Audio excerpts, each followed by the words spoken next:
దేవుడిని ఆరాధించడానికి చేరి వచ్చిన ప్రతి ఒక్కరికి నా హృదయపూర్వకమైన వందనాలు తెలియజేస్తూ ఉన్నాను. మన ప్రతి ఒక్కరు ఉన్నత స్థితికి చేరాలి అని కలలు కంటారు, కృషి చేస్తారు. అందరూ తమను అభిమానించాలి, మెచ్చుకోవాలి అని ఘనతను కోరుకుంటారు. అందరూ తమ మాటే వినాలి అన్న విషయాన్ని కూడా గమనించవలసిందే. అలాంటి వైఖరి కూడా చాలామందిలో ఉంటుంది. ఘనత కోరుకోవడం తప్పేమి కాదు. అలా కోరుకునేటట్లుగానే మనం నిర్మించబడ్డాము. దేవుడు మనల్ని మహిమపరచబోతున్నాడు. ఆ మహిమలో పాలు పొందడానికి మనము రూపుదిద్దుకుంటున్నాం. మనమందరము దేవుని స్వరూపంలో నిర్మించబడిన వారు. ధనమును మాత్రమే ఆశ్రయించి వీటన్నిటినీ నేను పొందగలను అనుకున్న వ్యక్తులమైతే, బలమునే ఆశ్రయించి నమ్ముకొని, అధికారమునే నమ్ముకొని, ఐశ్వర్యమునే నమ్ముకొని, విద్యను, తెలివితేటల్ని, పలుకుబడిని వీటినే నమ్ముకొని జీవించే వ్యక్తులు వాటిని మాత్రమే సంపాదించాలి జీవిత లక్ష్యంగా పెట్టుకున్న వ్యక్తులు నిలకడగా ఉండే గౌరవాన్ని పొందలేరు అని. గౌరవించబడాలి అన్న కోరిక, ఘనత నొందాలి అన్న కోరిక పుట్టుకతోనే మనిషిలో ఉంటుంది. కాబట్టి దేవుడే ఆ కోరికను మనలో కలుగజేశాడు, లేక ఉంచాడు అని. అభినందనను మనలో ప్రతి ఒక్కరము కోరుకుంటాం. తప్పు కాదు అన్నాడు యేసుప్రభు. ఎవరైనా మిమ్మల్ని ఏ విందుకు ఆహ్వానించినప్పుడు ఆఖరణ కూర్చోదు, ముందు సీట్లో కూర్చోద్దు. విందుకు ముందు సీట్లో కూర్చుంటే నీకంటే ఘనుడు పిలువబడినప్పుడు విందు ప్రధాని వచ్చి ఈ సీట్లలో నుండి మీరు లేచిపోయి అతనికి ఇస్తారా అంటే అందరి ముందు నీకు చిన్నతనం అనిపిస్తుంది. నువ్వు చివరిన కూర్చుంటే విందు ఏర్పాటు చేసిన వాళ్ళు వచ్చి, ప్రధాని కానీ వచ్చి, స్నేహితుడా నీకు ఫస్ట్ రోలో ఏర్పాటు చేసాం, ప్రత్యేకంగా ఏర్పాటు చేసాం, అక్కడికి వెళ్ళు అంటే అందరి ముందు అతనికి ఘనత కలుగును అని లూకాసు రాసిన సువార్త 14వ అధ్యాయం 7 నుంచి 14 వచనాలు 12 వచనాల్లో ఈ ఉపమానం చెప్పాడు. ఇప్పుడు చదవబడిన లేఖనంలో ఉన్న వాస్తవాన్ని గమనిస్తే మీలో ప్రతి ఒక్కరూ వినయమైన మనసు గలవారై ఎదుట వాడు తనకంటే ఘనుడు, ఉత్తముడు అన్న భావనతో మీరు బ్రతికిన వాళ్ళమై కృషి చేస్తే బ్రతకడానికి గౌరవించబడతారు అన్నారు.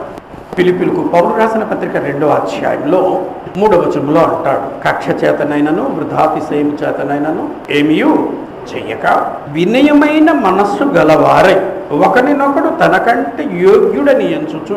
అలాగ వినయమైన మనసు గలవారుకు ఏమి దొరుకుతుంది, ఏం కలుగుతుంది అంటే, సామెతల గ్రంథకర్త మహాజ్ఞాని అయిన సొలొమోను ఏమంటాడు అంటే 15వ అధ్యాయం 33వ వచనంలో, సామెతల గ్రంథము 15వ అధ్యాయం 33వ వచనంలో, ఘనతకు ముందు వినయం ఉండును.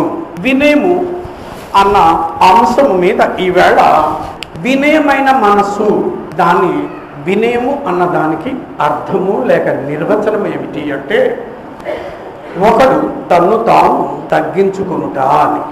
నొప్పించు మాట గాయమును రేపును అని సామెతల గ్రంథకర్త అన్నాడు. మృదువైన మాట కోపమును చల్లార్చును, నొప్పించు మాట కోపమును. మరి వినయము ఈ రెండింటి మధ్యన ఎక్కడ ఉంటుంది? ఎప్పుడైనా కోపం వస్తుందా? వస్తుంది. అలాగ అంటాం లేదు. ఏమంటాడు అంటే, తగ్గించుకోవడం అంటే అది కాదు. కోపం వస్తే తగ్గించుకోవటం లేదు. మరి కోపం రాకుండా ఎలా ఉంటుంది? రాకుండా ఉంటుంది. కనుక కోపం వస్తే పాపము చేయకుండా మాట్లాడు, ఊహించు, ఆలోచించు, ప్రవర్తించు అంటాడు యాకోబు. తను తాను తగ్గించుకుంటాని అర్థము దీన మనసు అంటాడు. ఆత్మవశం విషయమే దీనులైన వారు ధన్యులు. మత్తయి 5:3 చెప్పిన మాట. పరలోక రాజ్యము వారిది అని. వినమ్రత అంటారు. కొద్దిగా పుస్తకాల భాష, సాహిత్యం. వినమ్రత అంటారు, తగ్గించుకోవడము. ఇవి ఉంటే ఒక వ్యక్తి ఓర్చుకుంటాడు, సహిస్తాడు, క్షమించగలడు, క్షమాపణ కోరుకోగలడు, ఇతరులను గౌరవించగలడు. ఇవి లేకపోతే, వినయమనే మనసు లేకపోతే తను తాను హెచ్చించుకుంటాడు. జీవనియమం ఏమిటి అంటే, తను తాను హెచ్చించుకున్నవాడు తగ్గించబడును అంటాడు యేసు ప్రభు. మత్తయి రాసిన సువార్త 23వ అధ్యాయము 12వ వచనంలో చెప్పబడిన మాట. అయితే అన్ని విషయాల్లో మనకు మాదిరి ఎవరు?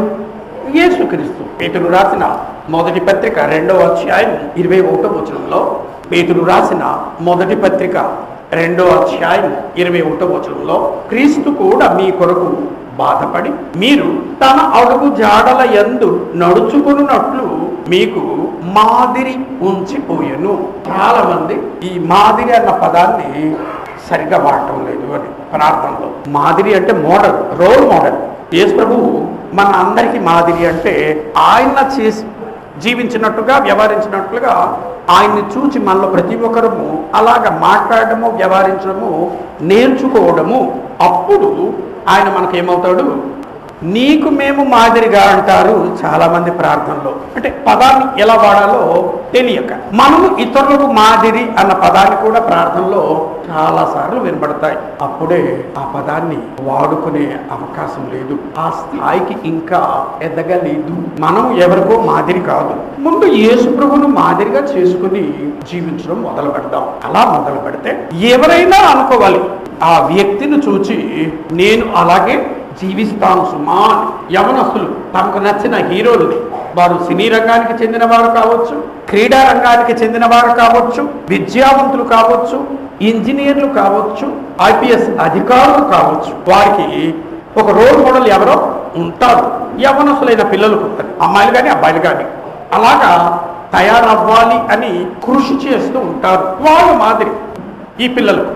యేసు ప్రభు మనకు మాదిరి అంటాడు దేవుడు. యేసు ప్రభు మాదిరి అయితే, ఇది వినయము చూపే విషయంలో కూడా యేసు ప్రభు మనకు మాదిరి అయితే, ముందు యేసుక్రీస్తు యొక్క స్థాయి లేక స్థితిని మనం గ్రహించడానికి ప్రయత్నం చేయాలి, అంచనా వేయాలి. యేసు ప్రభు వినయమైన మనసు గలవాడు. యేసు ప్రభు తగ్గించుకున్నాడు. తగ్గించుకోవడము అంటే బహుశా ఆయనకు మాత్రమే వర్తిస్తుంది. ఎందుకు? ముందు ఆయన స్థితిని మనం అర్థం చేసుకుంటే తగ్గించుకోవడము అంటే ఏమిటో అర్థమవుతుంది. ఆయన ఎలా తగ్గించుకున్నాడో తెలిస్తే. అది మనకు అర్థం కాకపోతే మనం తగ్గించుకోకపోతే దాని అర్థం ఏమిటి? హెచ్చించుకుంటున్నాము అని. తను తాను హెచ్చించుకున్నవాడు ఖచ్చితంగా తగ్గించబడును అంటాడు మత్తయి 23:12లో. యేసుక్రీస్తు దేవునితో సమానుడు. మరి మనము ఈ క్రీస్తు ప్రభు దేవునితో సమానుడైన వాడు ఏం చేశాడు? తగ్గించుకున్నాడు అని ఉంది. ఫిలిప్పీ పత్రికలో ఇప్పుడే చదువుకున్నాము 2వ అధ్యాయము 5వ వచనంలో, క్రీస్తు యేసునకు కలిగిన ఈ మనసు మీరును కలిగి ఉండుడి. ఆయన 6వ వచనంలో దేవుని స్వరూపము కలిగిన వాడై ఉండి దేవునితో సమానముగా ఉండుట. ఎవరితో సమానుడు? ఆయన సృష్టికర్త యేసుక్రీస్తు. యోహాను రాసిన సువార్త 1వ అధ్యాయము 1-3 వచనాల్లో చెప్పబడిన మాట అదే. ఆదియందు వాక్యం ఉండెను, వాక్యము దేవుడై ఉండెను, వాక్యము దేవుని యొద్ద ఉండెను. కలిగి ఉన్నదేదియు ఆయన లేకుండా. ఆయన సృష్టికర్త, దేవునితో సమానుడు. తాను దేవుని కుమారుడని చెప్పుకున్నందుకు యూదులు ఆయన్ను చంపడానికి ప్రయత్నం చేశారు. యోహాను రాసిన సువార్తలో 5వ అధ్యాయము 18వ వచనంలో, ఆయన విశ్రాంతి దినాచారము మీరుట మాత్రమే కాక దేవుడు తన సొంత తండ్రి అని చెప్పి తన్ను దేవునితో సమానునిగా చేసుకొనెను గనుక ఇందు నిమిత్తమును యూదులు ఆయనను చంపవలనని మరి ఎక్కువగా ప్రయత్నం చేశారు. యూదులకు అర్థమైంది, నా సొంత తండ్రి అని ఎవరన్నారు? యేసుక్రీస్తు అన్నాడు. మనమైతే మనం ఏ కుమారులం? దత్తపుత్రులము. మనమందరము. యేసుక్రీస్తు అయితే సొంత కుమారుడు, సొంత తండ్రి. ఇప్పటికీ కొంతమంది సోదరులు నక్షత్రంలో యేసుక్రీస్తు దేవుని కుమారుడు కాడు అంటారు. బాధ అనిపిస్తుంది. వాళ్ళు పరిశీలించడం సరిగ్గా చేయటం లేదు అనుకుంటారు. అంతకటి వద్దు. దేవుడు తన సొంత తండ్రి అంటే యేసుక్రీస్తు ఎవరితో సమానుడు? దేవునితో సమానుడు. హెబ్రీ పత్రిక రచయిత ఏమంటాడు అంటే 1వ అధ్యాయము 3వ వచనంలో, ఆయన దేవుని మహిమ యొక్క తేజస్సు అని యేసుక్రీస్తుని గురించి మాట్లాడుతూ అక్కడ అంకె వేసి కింద ఫుట్ నోట్స్లో తేజస్సు అన్న మాటకు అర్థము ఆయన ప్రతిబింబము. మనలో ప్రతి ఒక్కరు అన్ని వయసులో ఉండేవారు, చిన్న పిల్లలు కూడాను, యవనసులు ఇంకెక్కువ, పెద్దవారు, వృద్ధులైన మేమును అర్థంలో మనల్ని ఒకసారి చూచే తయారయ్యే పర్వాలేదు అనుకున్న తర్వాత ఆరాధనకు బయలుదేరి వచ్చాము. ఆరాధనకు వచ్చిన తర్వాత కూడా బండిలో ఉండే అర్థంలో ఒకసారి చూచుకునే అలవాటు చాలా మందికి. వచ్చినప్పుడు తల చిరిగిపోయి ఉంటుంది, చెదిరిపోయి ఉంటుంది అని చూసుకొని సవరించుకొని వచ్చిన వాళ్ళు అద్దంలో చూసుకుంటే, నేను చూసుకుంటే రాజు ముఖం కనబడుతుందా? మరి ఎవరి ముఖం కనబడుతుంది? నా ముఖం కనబడుతుంది. దాన్ని ప్రతిబింబము అంటారు. అద్దంలో కనబడేదాన్ని యేసుక్రీస్తు దేవుని యొక్క ప్రతిబింబము, దేవుని యొక్క స్వరూపము కలిగిన వాడు. అవును, ఏమైంది ఇప్పుడు? యేసుక్రీస్తు తండ్రి, కుమారుడు, పరిశుద్ధాత్మ సమానమైన స్థాయి గలవారు, నిత్యులు. దేవదూతలు దేవుని చేత సృష్టించబడిన వారు. దేవదూతలు లేక దేవుడు దేవదూతలను సృజించెను. కొలసి 1:16 చెప్పాడు. దృశ్యమైనవి కానీ అదృశ్యమైనవి కానీ ఆయన యందే సృజించబడను అని 104వ కీర్తనలో, హెబ్రీ పత్రికలో కూడా మొదటి అధ్యాయంలో చెప్పబడినట్టుగా 104వ కీర్తనలో దేవదూతల గురించి రాస్తూ 4వ వచనంలో వాయువులను తనకు దూతలుగాను, కింద దూతలను తన వాయువులుగాను, అగ్ని జ్వాలలను తనకు పరిచారకులుగాను ఆయన చేసుకుని ఉన్నాడు. తన సేవకులను అగ్ని జ్వాలలుగాను. కొలసి పత్రికలో దృశ్యమైనవి అదృశ్యమైనవి ఆయనే సృష్టించాడు. దేవదూతలు ఆయన చేత సృష్టించబడిన వారు అని. హెబ్రీ పత్రిక రచయిత ఏమంటాడు అంటే, మొదటి అధ్యాయంలో 7-8 వచనాల్లో తన దూతలను వాయువులుగాను తన సేవకులను అగ్ని జ్వాలలుగాను చేసుకున్నవాడు అని తన దూతలను గూర్చి చెప్పుచున్నాడు. కానీ తన కుమారుని గూర్చి అయితే, యేసుక్రీస్తు దేవుడు కుమారుడు 14వ వచనంలో అన్న మాటలు కుమారుల గురించి మాట్లాడుతూ, వీరందరూ దూతల గురించి మాట్లాడుతూ, వీరందరూ రక్షణ అను స్వాస్థ్యము పొందబో వారికి పరిచారము చేయుటకై పంపబడిన సేవకులైన ఆత్మలు కారా. గనుక 104వ కీర్తన 4వ వచనంలో, హెబ్రీ 1వ అధ్యాయము 6-7 వచనాల్లో చెప్పబడినమాట. 7-8 వచనాలు, 7-8 వచనాల్లో. అయితే అవును, ఏమిటంటే విషయము, మనుషులను దూతల కంటే తక్కువనిగా, కొద్దిగా తక్కువగా సృజించెను. హెబ్రీ పత్రిక రచయితలో ఆ మాటే అంటాడు 2వ అధ్యాయంలో. మరి యేసుక్రీస్తు హెబ్రీ పత్రిక రచయిత 2వ అధ్యాయం 9వ వచనంలో అన్న మాటల్ని జాగ్రత్తగా పరిశీలిస్తే, దూతల కంటే కొద్దిగా తక్కువ చేయబడిన వాడు అని దేవుని కృప వలన ఆయన ప్రతి మనుషుని కొరకు మరణము అనుభవించినట్లు దూతల కంటే కొంచెము తక్కువ వాడుగా చేయబడిన యేసు ప్రభు దేవదూతల కంటే తక్కువ. నరపుత్రుని దర్శించుటకు వాడే పాటివాడు 6వ వచనంలో అన్నాడు. అంటే 6వ వచనంలో, నీవు మనుష్యుని జ్ఞాపకం చేసుకున్నటకు వాడే పాటివాడు, నువ్వు నరపుత్రుని దర్శించుటకు వాడే పాటివాడు, నీవు దేవదూతల కంటేను వాడిని కొంచెము తక్కువనిగా చేసితివి, మహిమా ప్రభావములతో వానికి కిరీటము ధరింపజేసితివి, నీ చేతి పనుల మీద వానికి. ఆదికాండం మొదటి అధ్యాయంలోనే 26-29 వచ్చిన వరకు చదివితే, సృష్టి యావత్తును మానవునికి వశం అయ్యేటట్లుగా దేవుడు ఏర్పాటు చేశాడు. అన్నిటినీ నువ్వు ఏలేదవు. మనిషిలాగా దేవుణ్ణి, మనిషిలాగా యేసుక్రీస్తును దేవుడు ఈ లోకానికి పంపించాడు. అంటే దేవదూతల కంటే తక్కువ వాడిగా యేసుప్రభు చేయబడ్డాడు. మరి యేసుప్రభు తగ్గించుకోవడానికి దీనికి సంబంధం ఏంటి? యేసుప్రభు తన చేతితో సృష్టించిన మనిషికి పరిచర్య చేశాడా? పరిచర్య చేయించుకున్నాడా?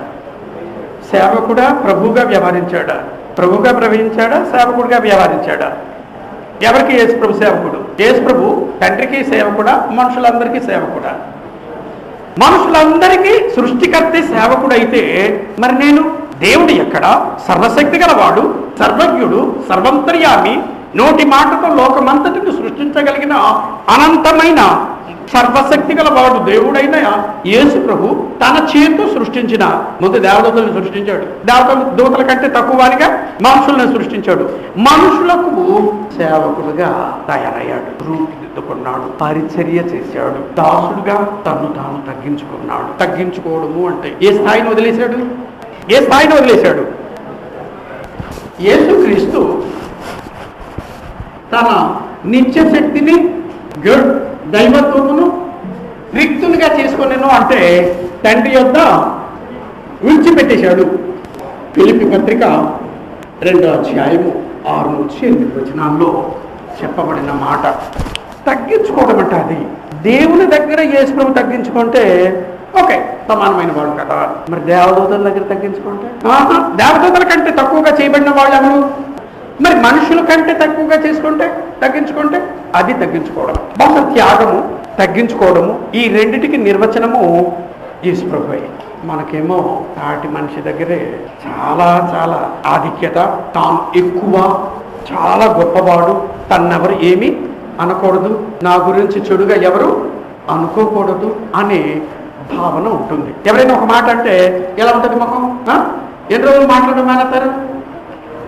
నేనంటే వాడికి గౌరవం లేదు, వాడిని గౌరవించమన్నాడు, అంతే కదా. మా ఇంటికి వాడు రాడు, వాళ్ళ ఇంటికి ఆవిడ వెళ్ళాడు. ఎవరి దగ్గర? మనుషులు సమానమైన వాళ్ళు. మరి తగ్గించుకోవడం అంటే ఏంటి? అది తగ్గించుకోవడం. తండ్రి కుమారుడు పరిశుద్ధాత్మ సమానమైన స్థాయి గల వాళ్ళు, పరిశుద్ధులు, నీతిమంతులు, సర్వశక్తి సంపన్నులు. దూతలను దేవుడే సృష్టించాడు. దూతల కంటే మనుషులు ఇంకా తక్కువవాడు, దేవుడే సృష్టించాడు. మరి యేసుక్రీస్తు మనుషుల పోలిక అంటే నువ్వు సృష్టించబడ్డమే కాదు, పరిచర్య చెయ్యాలి. 7వ వచనంలో ఫిలిప్పీలకు పౌలు రాసిన పత్రిక 2వ అధ్యాయం 7వ వచనంలో మనుషుల పోలికగా పుట్టి, పోలిక స్వరూపము అన్న దానికి సంబంధించి 2 పదాలు ఒకే వచనంలో వాడాడు కనుక మనము తేలిగ్గా ఈ విషయాన్ని అర్థం చేసుకోవచ్చును. ఎలాగా? మనుషుల పోలిక అంటే శరీరాకారము అని, ఆత్మ పోలిక అంటే లోపలుండే ఆత్మ. దేవుడు ఆత్మ, తన పోలిక అంటే ఈ ఆత్మ. దేవుని స్వరూపము అన్నప్పుడు ఆయన గుణాలు. ఆ మాట రెండిటిని ఒక్కచోటే ఒకే వచనంలో వాడాడు. మనుషుల పోలికగా పుట్టి దాసుని స్వరూపమును ధరించుకుని తను తాను రిక్తునిగా చేసుకునేను. మరియు ఆయన ఆకారమందు పోలికట్టి ఆకారమందు మనుషుడుగా కనబడి మరణము పొందునంతగా శిలువ మరణము పొందునంతగా విధేయత చూపిన వాడై తను తాను తగ్గించుకోవడం అంటే ఏమిటి? తగ్గించుకోవడము అంటే తన చేతితో సృష్టించిన మనిషికి దాసుడుగా యేసు ప్రభు వ్యవహరించాడు. యేసు ప్రభుకి ఎంతమంది యజమానులు అయితే ఎంతమందికి యేసు ప్రభు దాసుడు? నాకు కూడానా? సేవ చేస్తూ ఉన్నాడు, అప్పుడున్నప్పుడు చేశాడు, ఇప్పుడు చేస్తూ ఉన్నాడు. అంతటి దేవుడు తన చేతితో సృష్టించిన దేవదూతలు కాదు. దేవదూతల కంటే తక్కువ ఎవరు? మనుషులకు సేవకుడుగా తను తాను తగ్గించుకుంటే, పరిచర్య చేస్తే, మనుషులు పాదాలు కడిగితే నన్ను నేనేమనుకుంటాను? ఎవరు నన్ను ఒక మాట అనకూడదు. ఎవరు? దేవదూతలు అనకూడదు. దేవదూతలు అంటే ఆ దేవదూతలు ఏమీ చేయలేదు, నోరు మూసుకుని నిశ్శబ్దంగా ఉంటారు. దేవుడు ఏమైనా కోపడితే ఆయన ఏమీ చేయలేదు, ఆయన సర్వశక్తి గలవాడు. మరి ఎవరి మీద కోపం వచ్చేస్తుంది? సమానమైన మనుషుల మీద కోపం వచ్చేస్తుంది. ఇది తగ్గించుకోవడం ఎక్కడ ఉంటుంది? దేవుడు యేసుప్రభు యొక్క స్థాయి ఇక్కడ నుంచి దూతల స్థాయి కంటే తగ్గిపోయింది. మనుషులకు ఆయన ఎలా వ్యవహరించాడు? మనుషులందరినీ యజమానుడిగా భావించాడు. తాను అందరికీ సేవకుడు. కొద్దిగా మన విశ్వాసం పెంచుకోవడానికి ప్రయత్నం చేద్దాం, లేకపోతే విషయాలు గ్రహించడం కష్టంగా ఉంటుంది. యజమానుడు ఒక వ్యక్తి డబ్బులు పెట్టి ఒక వ్యక్తిని కొనుక్కుంటాడు. కొనబడిన వాడు దాసుడు కదా. అప్పుడు ఉండేది యేసు ప్రభు భూమి మీదకి వచ్చినప్పుడు మనుషుల్ని కొనుక్కునే వాళ్ళు అమ్ముకునేవాడు. యజమానుడు ఎన్ని తిట్టినా ఏమన్నా సరే దాసుడు ఏం చేయాలి? మరి యేసు ప్రభును ఎవరు ఒక్క మాట అనలేదు కదా, అన్నారా లేదా? అంటే యేసు ప్రభు ఏం చేశాడు? ఎందుకు నిశ్శబ్దంగా ఉన్నాడు? ఎందుకు నిశ్శబ్దంగా ఉండి ఉంటాడు? ఎవరి దగ్గర అంతగా తగ్గించుకున్నాడు. దేవదూతల్లో సృష్టించిన వ్యక్తి, దేవదూతల కంటే తక్కువగా సృష్టించబడిన వారు మనుషుల్లాగా ఈ లోకానికి వచ్చి మనుషులు కంటే తను తాను ఏం చేశాడు? తగ్గించుకున్నాడు అనడానికి రుజువు. ఎవరు ఏమన్నా సరే దూషింపబడి మీ ఆయన తిడితే యజమానుడే కదా అనుకుంటారా? మొహం ఏమైంది? సాటి మనిషి ఒక మాట అంటే కామెంట్ చేస్తే ఏమవుతుంది? యవనసులు రోషం ఎక్కువ కదా. మీ తోటి వాళ్ళు ఎవరైనా అందరి ముందు ఒక మాట్లాడితే ఎలా ఉంటుంది? నిశ్శబ్దంగా ఉంటుంది. తగ్గించుకోవడం అర్థం కాలేదు. తగ్గించుకోవడం అంటే ఏమిటో అర్థం కాలేదు. నన్ను ఎందుకు అనాలి? మరి యేసు ప్రభు మాదిరి జీవితం చూపాడు. యేసుక్రీస్తు మనకు మాదిరి. పేతురు రాసిన ఇప్పుడే చదువుకున్నాం మొదటి పత్రిక 2వ అధ్యాయం 21వ వచనం. ఎలా మాదిరి చూపించాడు? పాట పాడతాం. ఏమని? దూషింపబడియు దూషింపలేదు, శ్రమ పెట్టబడియు బెదిరించలేదు. ఒకటేమో ఏ పాపము చేయని వాడు, రెండోదేమో సర్వశక్తులు కలిగిన వాడు. ఆయన్ని దూషించినా సరే ఆయన ఏం చేయలేదు. తిరిగి ఏమని దూషించారు? తిండిపోతూ, తాగుపోతూ, దేశీయుల దగ్గరికి వెళ్తాడు, శుంకరులకు స్నేహితుడు, దెయ్యం పట్టినవాడు, మతి భ్రమించిన వాడు. ఎవరిని అన్నారు ఇవన్నీ? ఏం చేశాడు? భార్య ఒక మాట అంటే సాటి మనుషుల దగ్గర ఎప్పుడైనా నేను తగ్గించుకున్నానా? అసలు విషయం ఏమిటంటే తగ్గించుకోవడం అంటే ఏమిటో నాకు అర్థమైందా? అర్థమైతే అప్పుడు దాని గురించి ఆలోచించి నచ్చితే ఇష్టపడి నేర్చుకుంటారు. నచ్చితే నాకు నచ్చదేమో దేవుని గుణం, కానీ యేసు ప్రభు మనకు చూపించడానికి అలా తగ్గించుకున్నాడు. ఇది తగ్గించుకోవడం అంటే. తనకు దైవత్వం ఉన్నట్టుగా ఎప్పుడు ప్రవర్తించలేదు. మనుషులు నేను దేవుణ్ణి, సర్వశక్తి గల వాడిని, ఒక్క పాపం కూడా చెయ్యని వాడిని, నన్నంటావా నువ్వు అన్నాడు కదా. అలాగే మరి మహేష్ని ఏమైందంటే మన స్థాయిని, స్థితిని మనం అర్థం చేసుకోవటం లేదు. కనీసం యేసుక్రీస్తు యొక్క స్థితిని, స్థాయిని మనకు అర్థమైతే అప్పుడు మన స్థితి, స్థాయి ఏమిటో మనకు అర్థమవుతుంది. ఆయన సర్వశక్తి సంపన్నుడైన దేవుడు. తండ్రితో మనుషులు అన్నవాడు నీతిమంతులే కదా. యేసు ప్రభువుని దూషించిన వాడు నీతిమంతులేనా? నీతిమంతులు కాదని ఎలా చెప్పగలరు? దూషించేవాడు నీతిమంతుడు ఎలాగవుతాడు? Very simple reason. దూషించిన వాడు నీతిమంతుడు, కానీ యేసు ప్రభు నీతిమంతుడని ఎలా నిరూపించాడు? దూషింపబడి. మరి మనం ఏం చేస్తాం? అహల్యక పేర్లు మర్చిపోతూ ఉన్నాం. అమూల్యం. ఎంత గర్వం ఉంది అనుకుంటున్నారు? అంటే అంకుల్ గారు అన్నారా, ఆయన బోల్డ్ అంత గర్వం నాకు తెలీదా? ప్రతీకారము. దూషించబడితే తిరిగి దూషిస్తాం. యేసు ప్రభు ఆ మాట అంటాడు, మిమ్మల్ని ప్రేమించిన వారినే మీరు ప్రేమిస్తే దేవుడు అంటే తెలియని వాళ్ళకు మీకు ఏ తేడా లేదు. తేడా ఉంది అని ఎలా నిరూపించగలవు? మనసులో పెట్టుకుని బయటికి మాత్రం మాట్లాడుతూ ఉంటావా? మాట్లాడవా? మనసులో పెట్టుకుని కోపం, కష్టం పెట్టుకుని బయటికి మాట్లాడతాం కదా. ఆ దేవునికి తెలీదా? ఆయన సర్వజ్ఞుడే. బాగా ఆలోచించాలి. తగ్గించుకోవడం అంటే నాకు అర్థమైందా అంటే ఏమిటో యేసు ప్రభు ఒక్కడే దానికి నిర్వచనము. ఎవరైనా ఒక మాట అంటే ఎన్ని రోజులు ముఖం చూడడం మానేస్తావు, మొహం చూస్తావు, కానీ నీ ముఖం ఎలా ఉంటుంది చూసినప్పుడు? మాడిపోతుంది. మాడిపోయిన బల్బులాగా ఉంటుంది. ఉత్సాహంగా ఉంటుందా? నేను తిట్టిన వాళ్ళు కనబడి పలకరిస్తే నీకు ఎలా ఉంటుంది? పనికి మానవుడు పలకరిస్తాడు, సిగ్గు లేకుండా పలకరిస్తాడు. మొన్న తిట్టాడు, మళ్ళీ ఇవాళ పలకరిస్తున్నాడు అని లోపల బయటికి బాగున్నారా? దాన్ని ఏమంటారు? నటన, వేషధారణ. అలాంటి వాళ్ళకి పరలోకం లేదన్నాడు యేసు ప్రభు. పరలోకం లేదన్నాడు నటించేవాళ్ళు, వేషధారికి. సబ్జెక్ట్ తగ్గించుకోవడం అంటే ఎలాగా, ఏమిటి? యేసు ప్రభు అంటే అర్థమైతే ఎస్, తగ్గించుకోవడం అంటే ఏమిటో నాకు అవుతుంది. యేసుక్రీస్తు యొద్ద నేర్చుకొనుటకు ఆహ్వానించబడితిమి. మత్తయి రాసిన సువార్త 11వ అధ్యాయం 28 నుంచి 30 వచనంలో, ప్రయాసపడి భారము మోసుకుంటున్న సమస్త జనులారా నా యొద్దకు వచ్చి ఏం చేయాలి? చేయాలా? నేను సాత్వికుడు, నేను మీకు ఏం చేస్తాను? మనశ్శాంతిని. విశ్రాంతి అంటే మనశ్శాంతిని ఇస్తాను. ఎప్పుడు? నేను సాత్వికుడను, దీన మనసు గలవాడను గనుక మీ మీద నా కాడి ఎత్తుకొని నా యొక్క ఎవరి దగ్గర నేర్చుకోవాలి? ఇవాళ దీన మనసుల గురించి మాట్లాడుకుంటున్నాం, దీనత్వం గురించి మాట్లాడుకుంటున్నాం. అంటే ఏంటి? ఎవరి దగ్గర నేర్చుకోవాలి? యేసు ఎలా ప్రవర్తించాడు? ఎన్ని దూషణ మాటలు ఆయన విన్నా సరే తిరిగి వారిని దూషించలేదు. వాళ్ళ సంగత నాకు తెలియదా? ఆ చైతన్య ఎలాంటి వాడు, ఆ ప్రదీప్ ఎలాంటి వాడు నాకు తెలియదా? ఆ జాన్పాల్ గారు ఎలాంటి వాడు నాకు తెలియదా?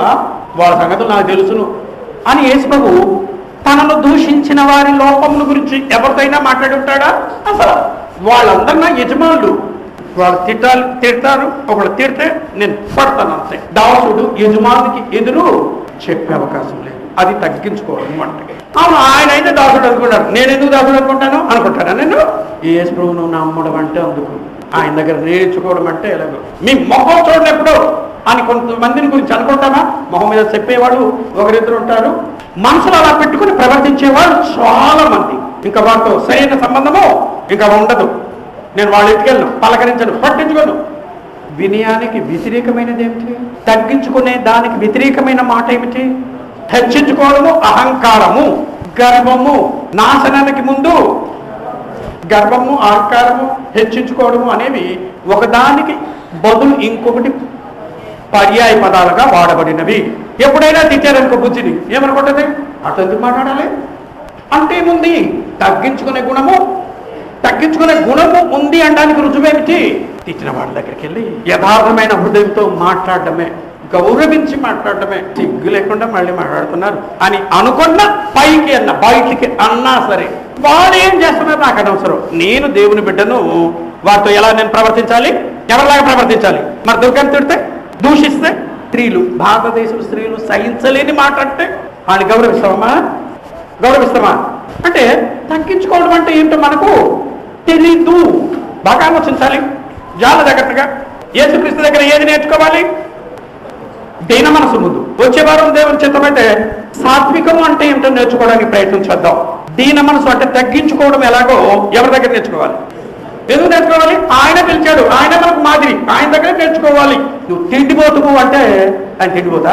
కాకపోతే యజమానులు ఏ అన్నా సరే దాసుడు ఏం చేయాలి? తను తాను దాసునిగా తగ్గించుకునే. ఎవరికి దాసుడు? చాలా మంది ఏమనుకుంటే దేవునికి దాసుడు అని. కాదు, దేవునికి మాత్రమే కాదు, మరి మనుషులందరికీ తాను దాసుడని. కాబట్టి ఎవరు ఎన్ని మాట్లాడినా, తల్లి ఒక మాట అంటేనే కూతురు కోపం వస్తుందా? వాదిస్తారా పిల్లలు? తండ్రి ఒక మాట అంటేనే వాదిస్తారా? ఎవరు మాట్లాడుతున్నారు? అంటే దీన మనసు, దీనత్వము, వినయము, తగ్గించుకోవడము అనేది నాకు తెలియదు. నా యజమానులు ఎవరైనా ఏమైనా అనొచ్చు, ఏమైనా చెయ్యొచ్చు. ముఖం మీద ఉమ్మేస్తే యేసు ఏం చేశాడు? తుడుచుకున్నాడా? ఎక్కడ రాయబడింది? తుడుచుకున్నాడు. అది తగ్గించుకోవడం. నాకు ఇష్టమా? బహుశా నేను ఇలా మాట్లాడితే యేసు గుణం అంటే ఒక్కడికి నచ్చదేమో. నవ్వుతున్నాడు. మరి యేసును నమ్మేది మొట్టమొదటి ఈ గుణం నేర్చుకోవడానికి. మొట్టమొదటి నువ్వు రక్షించబడ్డావు, అందులో అనుమానం లేదు. లేకపోతే ఇంతమంది ఎందుకు వచ్చేస్తారు? అన్ని పనులు మానుకొని మనమందరం ఎందుకు వచ్చాము? రక్షించబడ్డామనే నమ్మకంతో వచ్చాము. 10 గంటలకు ముందే చేరుకోవాలి. రక్షణ అంటే నిర్లక్ష్యము నాకు లేదని నిరూపించుకోవాలి. మనుషులు కాదు, నాకు నేనే నిరూపించుకోవాలి, నా తండ్రికి నిరూపించాలి. ముందు వచ్చాము. కానీ వచ్చిన వాళ్ళము యేసు దగ్గర నేర్చుకోవాలి. దేన్ని నేర్చుకోవాలి? తగ్గించుకోవడం నేర్చుకోవాలి. ఆయన దూషించబడి బదులు మన లోపాల గురించి ఎవరిదైనా మాట్లాడుతున్నారు అనుకో, ఓకే, అది వాళ్ళకి స్వాతంత్రము, స్వేచ్ఛ ఉంది, మాట్లాడుకొని అనుకుంటావు కదా. అనుకుంటావా? ఏం చేస్తాం? వాళ్ళ లోపాలని భూతద్దంలో మిగతా వారికి చూపించడానికి ప్రయత్నం చేస్తే ఆ గుణం ఏమిటి? ప్రతీకారము, పగ, కక్ష తీర్చుకోవడము. యేసు ప్రభువులో ఉంది కదా. యేసు ప్రభువులో ఏముంది? అందరి యజమానులు నేను దాసుడిని, ఎవరైనా నన్ను తిట్టొచ్చు, ఎవరైనా తన్నొచ్చు. తన చేతితో సృష్టించిన దేవతలు కాదు, మనుషులు. దేవతల కంటే తక్కువ స్థాయి గల వాళ్ళు ఎవరు? మనుషులు పాదాన్ని కడిగి టవల్తో తుడిచాడు. ఎవరైనా ఒక మాట అంటే కోపం వస్తుందా? తరోజునికి రాదేమో. వాళ్ళు అన్నారు, వాళ్ళ ఇంటికి ఎందుకు వెళ్ళాలి? ఎందుకు మాట్లాడకూడదు, పలకరించకూడదు, వెళ్ళకూడదు అంటే బుద్ధి ఏమనుకుంటుంది? ఏంటి బాబాయ్, రక్తమాంసం కలిగిన, చీము నెత్తురు కలిగిన మనుషులమే, ఉప్పు కారము పెట్టినామా లేదా? రోషం ఉంటుందా? యేసు ప్రభువుకి ఏమి లేదు. యేసు ప్రభువుకి ఏమి లేదు. అహంకారం ఏముంది? వినయమైన మనసు ఉంది, తగ్గించుకునే స్వభావం ఉంది. బాగా ఆలోచించాలి. బాగా అసలు యేసు ప్రభువును నమ్మితే మొట్టమొదటి నేర్చుకోవాల్సింది తగ్గించుకోవడం. నేర్చుకునే స్వభావం వాళ్ళకు మాత్రమే ఉంటుంది, తగ్గించుకున్న వాళ్ళకు. నాకు అదా తెలుసులే అనుకున్నవాడు దేనిని నేర్చుకోలేడు.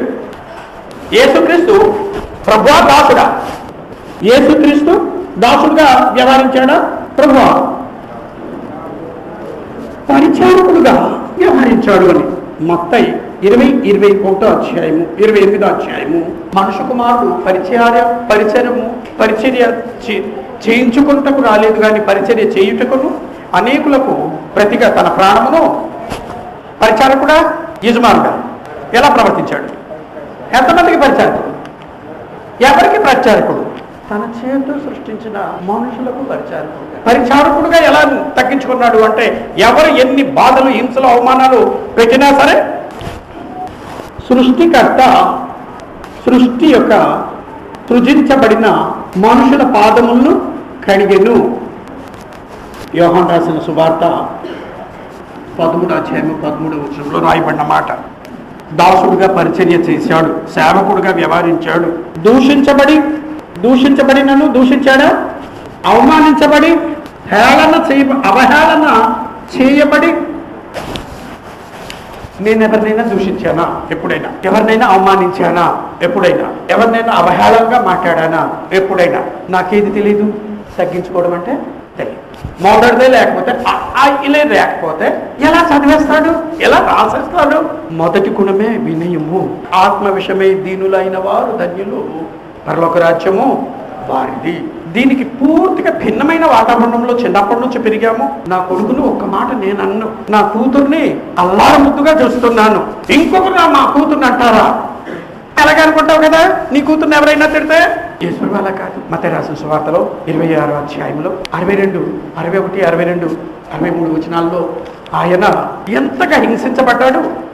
63, 64 వచనం. నేను తప్పు చెప్పాను, మన్నించాలి. యేసు ప్రభును వీడు అనే పదాన్ని వాడారు వాళ్ళు.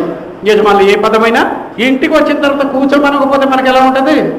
ఇంకోసారి వాళ్ళ ఇంటికి అంటే మనల్ని మనం ఎంత బాగా హెచ్చించుకుంటామో అది దేవుని గుణము, దేవుని కుమారుని గుణము కాదన్న విషయము బహుశా గ్రహించామో లేదో తెలియదు. 67, 68 వచనాల్లో వారు ఆయన ముఖం మీద ఉమ్మి వేసి ఆయన్ని గుద్దిరి. కొందరు ఆయన్ను అరచేతులతో కొట్టి, క్రీస్తు నిన్ను కొట్టిన వాడెవడో ప్రవచింపమన్రి హేళన చేశారు.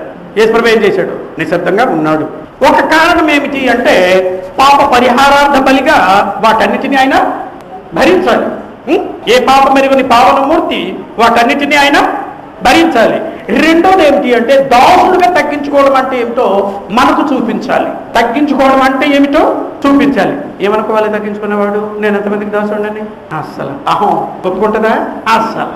ఎవరైనా ఒక మాట అంటే, మీ ప్రక్క కొట్టువాళ్ళు ఎవరైనా అంటే మీరు ప్రార్థనకి వెళ్తారు, అస్సలు మీకు నిజాయితీ లేదు అని ఒకవేళ అంటే ఏమొస్తుంది? మీ ఆయన్ని నీ ముందు అంటుంటే ఎలా వస్తుంది? ఏమొస్తుంది? ఎలా అవుతుంది? నన్నంటే అన్నారు కానీ మా ఆయన అంటే మాత్రము ఒప్పుకుంటామన్నా?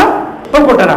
ఎవరు మాట్లాడలేదు. ఎవరు చాలా నిశ్శబ్దంగా ఉన్నారు. ఎంత మంచివాడు, అసలు నిశ్శబ్దంగా ఉండరు. తండ్రి అలాగే నిశ్శబ్దంగా ఉన్నాడు, కుమారుడు ఎవరు విప్పటం లేదు. తాను దాసుడు, యజమానులు ఏ మాట అన్నా సరే భరించాడు. అది దాసుని యొక్క స్వభావం. ఆకారమందు మనుషుడిగా పుట్టి దాసుని స్వరూపమును ధరించుకుని ఏ గుణాన్ని ధరించుకున్నాడు? దాసుడు అంటే యజమాని ఏమన్నా స్త్రీలు ఎంతమంది నమ్ముతారు? చేతులు ఎత్తొద్దు, చెప్పొద్దు, జస్ట్ ఆలోచించండి. మీ భర్తలు మీకు యజమానులని ఎంతమంది నమ్ముతారు? నిజంగా నమ్ముతారు. యజమానుడు అనుకుంటే ఏం చేయరు? తిట్టుకోరు. ఏదో మాట్లాడటం తర్వాత తిట్టుకోరు. యజమానుడు అనుకుంటావా? ఏదో వాక్యంలో ఉందిలేండి, చాలా నవ్వుతుంది. అబ్రాహ్మణం ఎప్పుడు ఏమనలేదు, అనుకోలేదేమో. తగ్గించుకోవడం అంటే తెలీదు, నేర్చుకోలేదు. నేర్చుకుందాము, సాధ్యము. టైం అయిపోతుంది.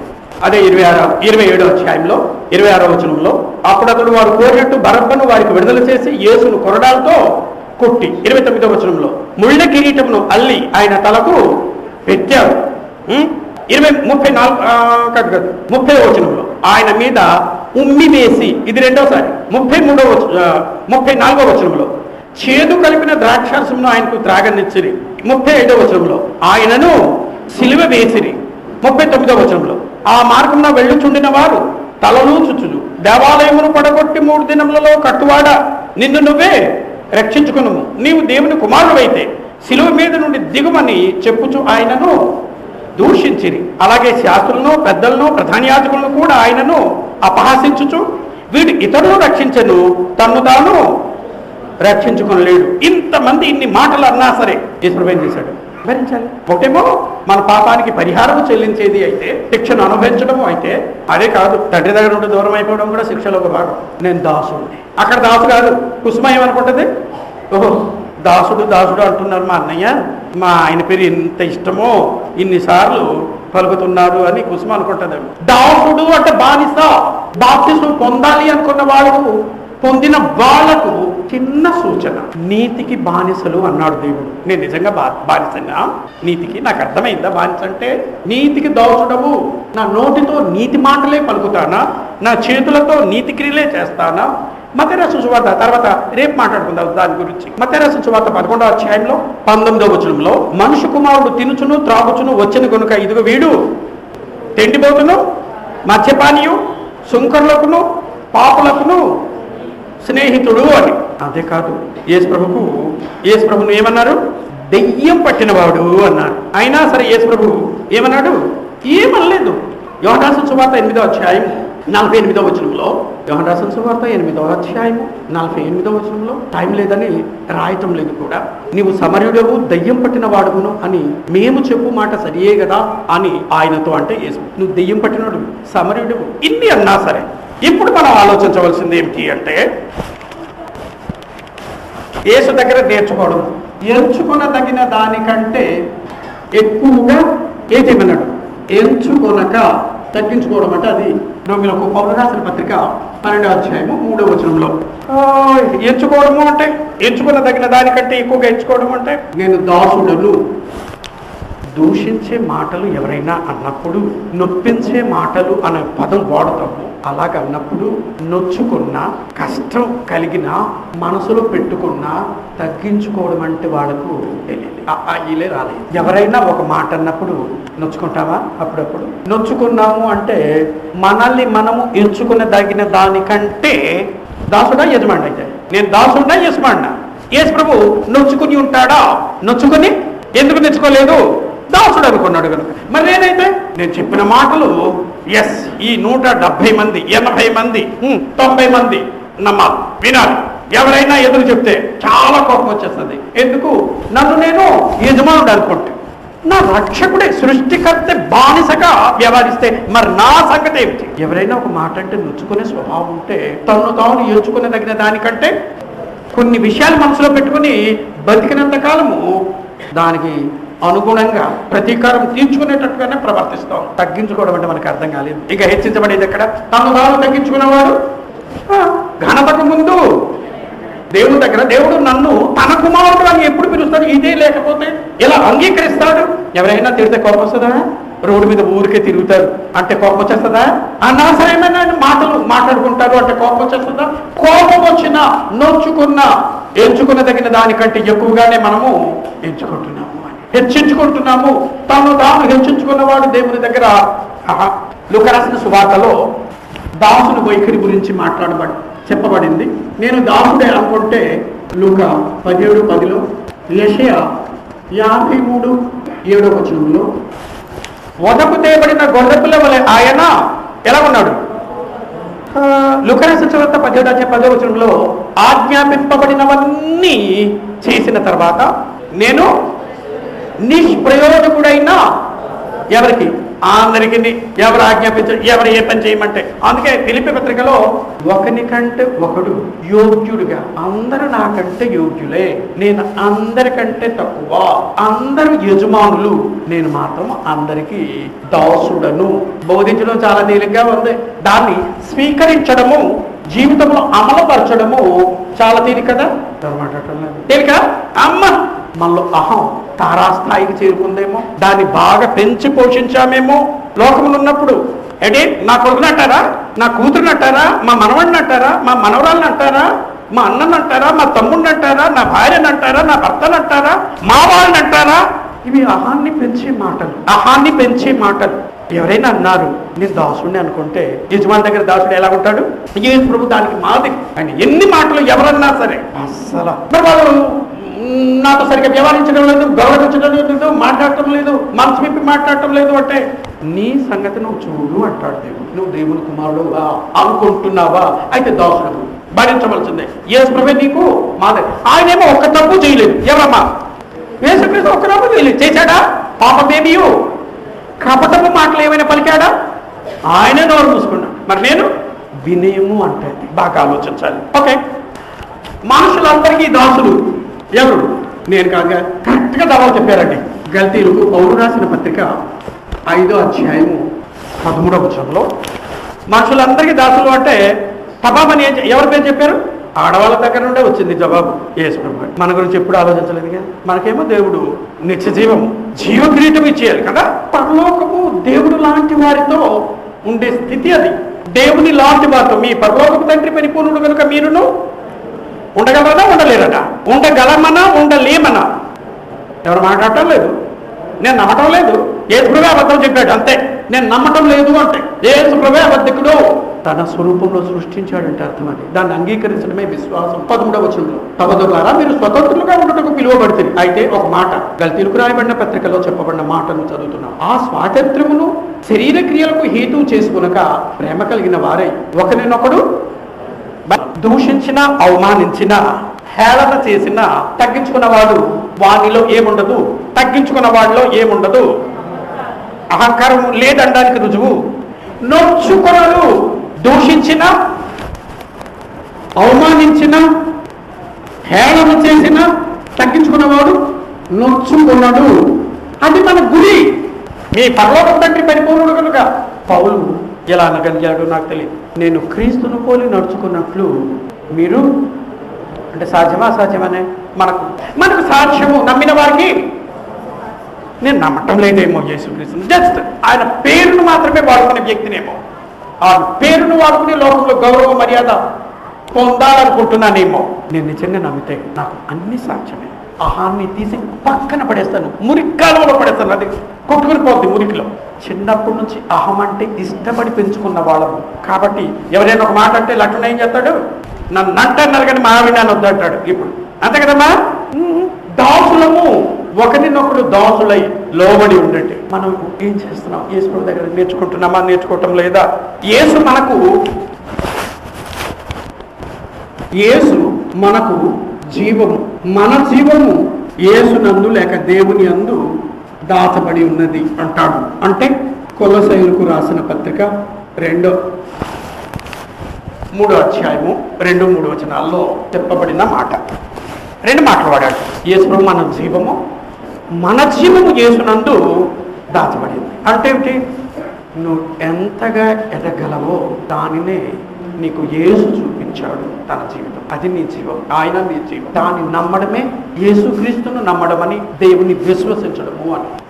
మరి నేనేం చేస్తున్నాను? నమ్మిన వారికి సమస్తమును, మార్కు 9:23 మాట అన్నాడు. నమ్మిన వారికి సమస్తము. నేను నమ్ముతున్నానా యేసు ప్రభువును? ఒకళ్ళు నమ్మకపోతే ఈ క్షణం నుండి అయినా నమ్మడం మొదలు పెడతాం. సాక్ష్యము. దేవుడు నాలో ఎంత శక్తిని ఉంచాడో, నేను ఎంతగా ఎదగగలను దానిని నాకెవరు చూపించాడు? ఎలా చూపించాడు? తన మాటలు, తన చేతలు, ప్రవర్తన. నాకు గురి లేక మాదిరి ఎవరు? ఎప్పుడైనా యేసు ప్రభువును అలా చూసానా? ఇక నుండి చూస్తాను.